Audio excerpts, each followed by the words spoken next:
Hi, it's Josh Goldberg here. Welcome back to the channel. Today I'm talking about attachment trauma and emotional triggers.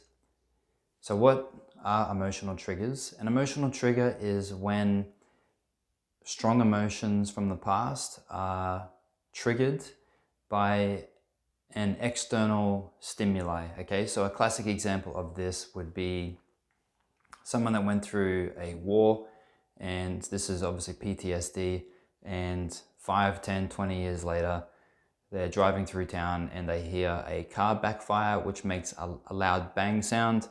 And this bang sound brings up very strong emotions of fear and whatever else they were feeling when they were in that war scenario several decades ago. It can also be a door slamming. It can also be anything that stimulates and reminds the person of a scenario where these powerful emotions were created. So with attachment trauma, this is a different scenario. Okay, so people that have borderline personality disorder, CPTSD, and even narcissistic personality disorder, which is also founded on severe attachment trauma. In this case, what triggers this person is the actual attachment. So just the relationship itself is a constant source of emotional triggers for the person. So any interactions with the person that they're attached to, conversations, text messages, interactions in the home, someone with attachment trauma is regularly and persistently triggered with the person that they're attached to. So, for example, if a person was emotionally neglected and rejected by their childhood mother, and now the relationship has been repaired and the person has a more or less a pleasant, normal, somewhat normal relationship with their mum, but now they're in a relationship with someone, they have an attachment, and because they were rejected by their mother and emotionally neglected in childhood, if this hasn't been healed and resolved in their current relationship with their current attachment, they can regularly be triggered into feeling criticized, rejected, abandoned, and neglected, even though the current person that they're attached to is not trying to do this at all. And this is the difficulty with attachment trauma, is that the source of emotional triggers is constant, okay, because it's the attachment that's triggering the person into their anxiety, into their fear, into their aggression, into their any other strong emotions that were present in their childhood attachment. So to be involved with someone that has attachment trauma is very difficult and confusing and tiring, because the person, like I said before, is regularly triggered, and as a partner of someone that has attachment trauma, you don't necessarily know when they're triggered, okay? It can be even a text message, okay? So you can't even see the person's reaction. You can send a text message and they can become triggered and feel criticized and feel blamed or feel fear. Oh, that text message means he's gonna leave. So confusion, drained, are probably the two main feelings you will feel if you're involved with someone that does have unresolved attachment trauma. And I think personally, a very strong reason why people that are involved in a relationship with someone that has unresolved attachment trauma, the reason why they often feel guilt and they feel responsible for hurting the other person or being the cause of the problems in the relationship is because I think on a subconscious level, they know that they are triggering the person, and they feel as if they weren't in the relationship with them, the other person with the attachment trauma wouldn't be going through this suffering and being the victim that they feel like.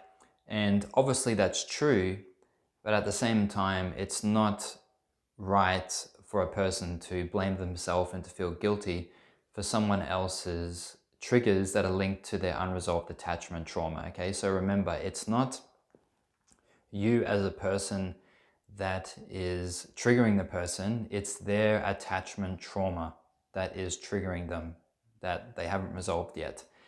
So I know in my relationship with Tzipora, because she had significant attachment trauma from childhood, we could not make it even 24 hours without a conversation or a communication spiraling down into dark places, arguments, misunderstandings, aggression, defensiveness, blame, projection. Okay, this is all the responses to the attachment trauma that she experienced in childhood.